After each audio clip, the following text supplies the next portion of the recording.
I'm drinking Jamba Juice. Jamba Juice.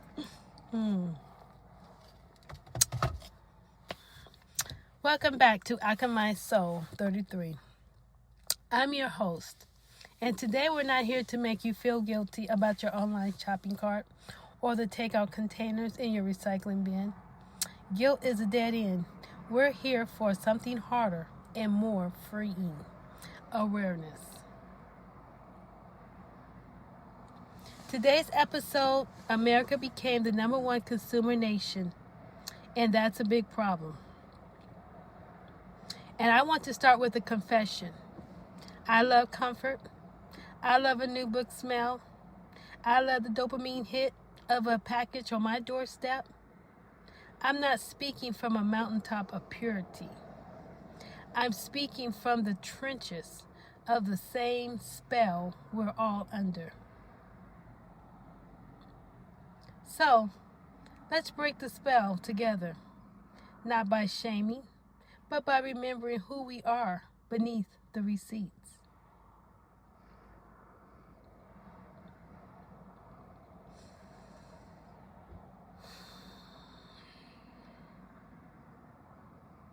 How we got here? The engineering of desire? Let's go back, way back. Not to the founding fathers, though. Even they warned about debt and excess.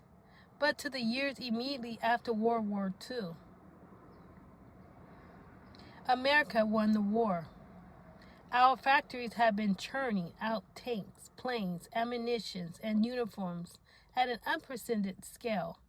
Then the war ended, and those factories faced a terrifying question: what now? Enter a man named Victor Lebeau. In 1955, he wrote a now infamous passage in the Journal of Retelling. Listen to these words carefully, because they are the blueprint for your life today.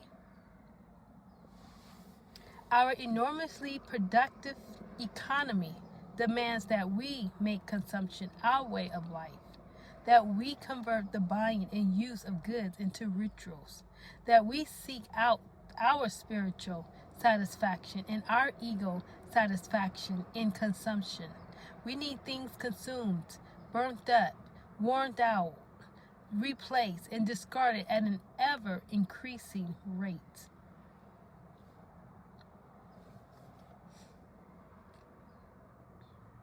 Spiritual satisfaction in consumption? He wasn't describing an accident. He was describing a design, and it worked. Before the 1920s, most Americans lived in a culture of frugality, repair and reuse. Your grandparents darned socks. They mended chairs. They saw waste as a moral failure, but advertisers realized something sinister. A perfectly satisfied customer is a bad customer. So they invented planned obsolescence, making products that break or become unfashionable on purpose. Then came psychological obsolescence, making you feel that what you have is already not enough, even if it works perfectly. Think about your phone. Does it really need to be replaced every 2 years? Or were you told it does? Think about your wardrobe.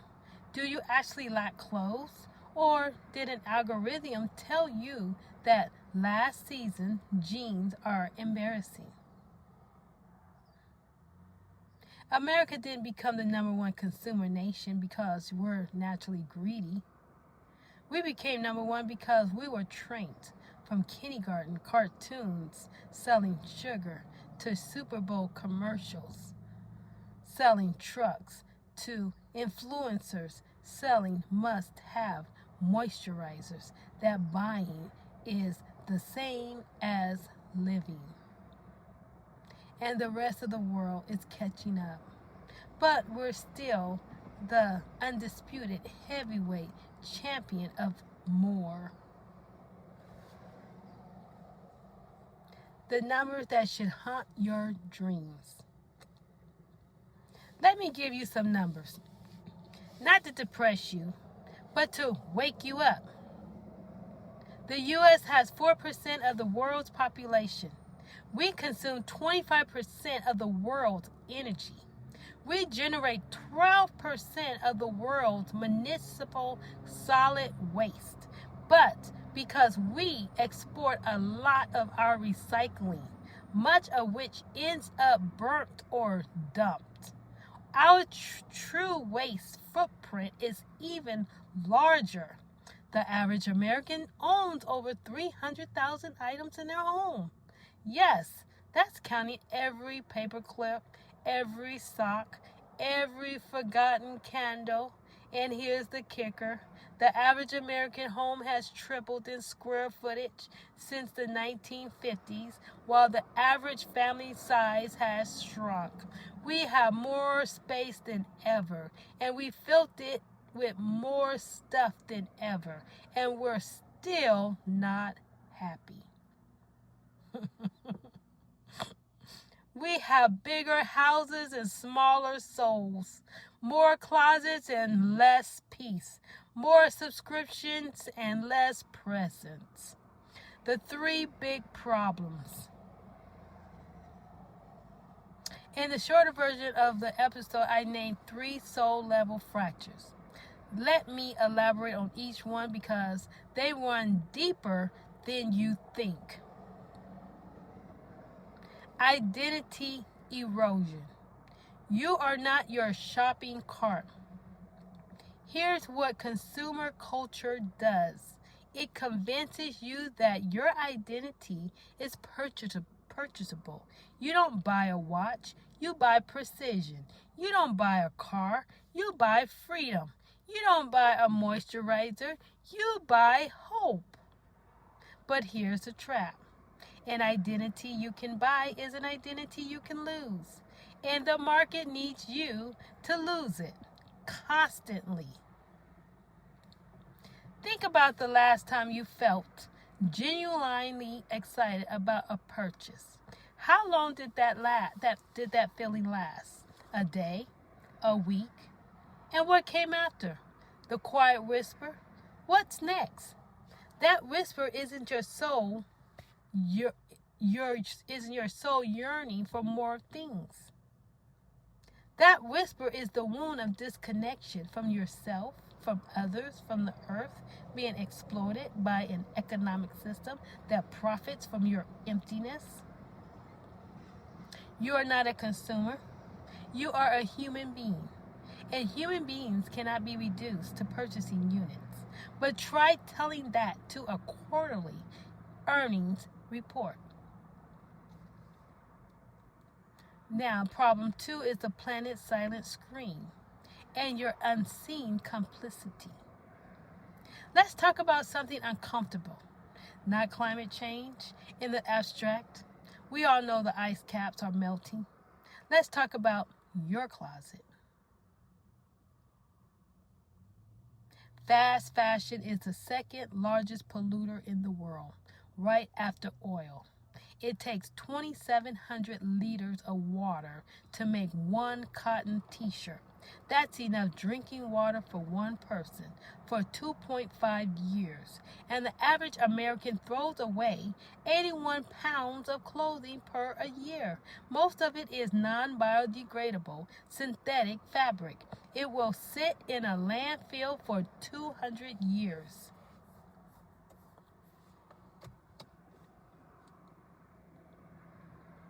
I'm not saying that you should never buy clothes. I'm saying that when you buy a $5 shirt from a website that ships it halfway around the world in plastic packaging, wear it twice and throw it away because the seams rip. That's not a bargain. That's a tragedy disguised as a deal. And here's the spiritual part. Every time you choose convenience over consciousness, you are participating in a lie. That lie is that your actions don't matter. The truth is that 330 million Americans making small bad choices every day creates an ocean of destruction. But Flip that 330 million Americans making slightly better choices. That's a revolution. Problem number 3, the numbing consumerism as anesthesia. This is the deepest cut, the one we don't want to look at. Why do we buy things we don't need? Why do we scroll, click, add to cart, and feel a moment of relief followed by a fog of guilt? Because we're in pain.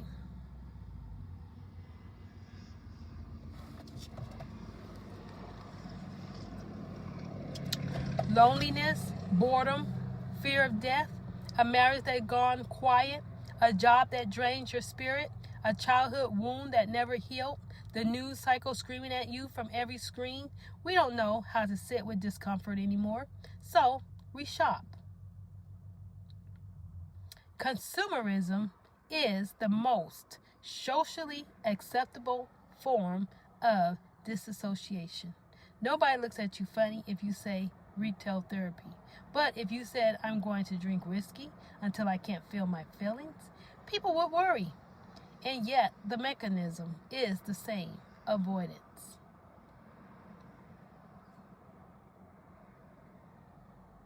Here's what Alchemize Soul 33 is really about. Alchemy means turning lead into gold. It means taking the raw, heavy, painful material of your life and transmuting it into wisdom.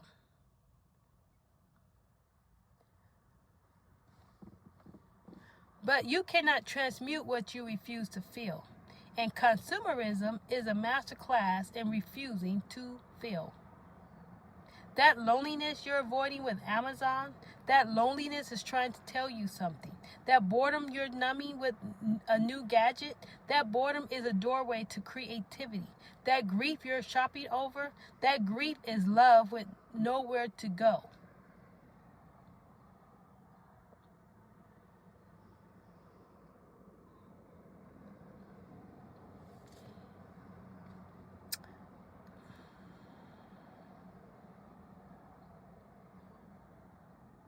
So, what do? We can't opt out entirely. We live in this system.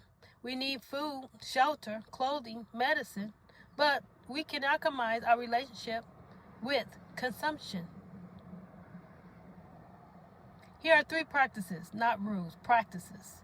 Start where you are. Practice number 1, the 30-day pause on non-essentials. For 30 days, do not buy anything that isn't a true necessity. Food, not takeout every night, but real groceries. Medicine, bills, and repairs for things you already own. That's it. No new candles, no new mugs, no little treat from Target, no impulse TikTok purchase.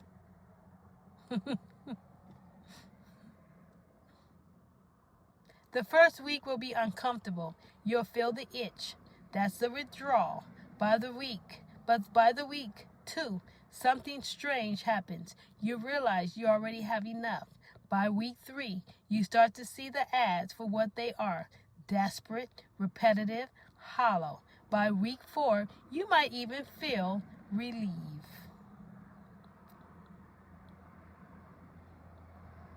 Try it. And then decide consciously that what you truly want to bring back into your life. Practice number 2 is the ritual of, is this love? I mentioned this before, but let me elaborate. Before any purchase, ask, is this love? Not, do I want it? Not, is it a good deal? Not, will it make me look cool? But is this love? Does this purchase honor my values? Does it honor the people who made it? Does it honor the planet? Does it honor my future self? The one who will have to store, clean, repair, and eventually dispose of this thing. If the answer is a clear yes, If you've thought about it for at least 24 hours, if it's well made, if you truly need it or will genuinely use it for years, then buy it with gratitude. But if there is a knot in your stomach and that knot is your soul trying to speak, listen to it. Practice number 3, the joy of enough. This is the most radical practice of all. Choose enough, not deprivation, not asceticism, but a deep embodied knowing that you are already whole, that you don't need one more thing to be worthy of love, peace, or joy. Imagine waking up and not wanting anything, not scrolling, not comparing, just being, just breathing, just looking out the window and feeling the miracle of being alive on a planet spinning through infinite darkness. That state isn't achieved by buying something. It's achieved by stopping, by realizing that the treadmill of more was never going to take you where you actually want to go. Where do you actually want to go? Presence, connection, purpose, reset. Those aren't for sale.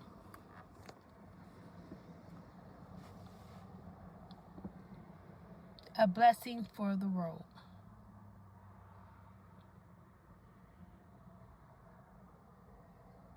So, here's my blessing for you, listener.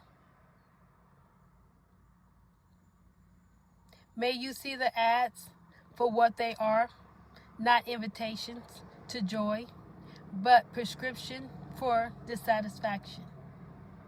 May you feel your feelings, the lonely ones, the bored ones, the scared ones, and discover that they cannot kill you. They can only guide you.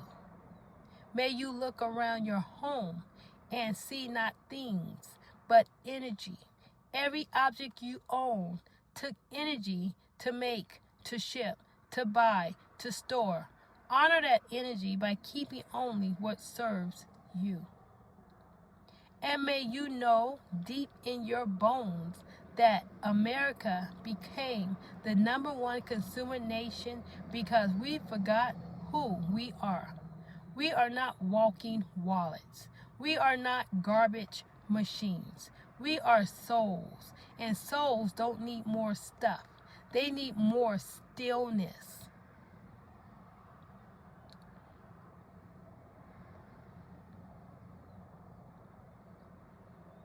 Thank you for listening to Alchemize Soul 33. If this episode stirred something in you, share it with one person, not 10, one. Start a real conversation. And remember, the most revolutionary act you can perform in a consumer nation is to sit quietly in your own enoughness and smile.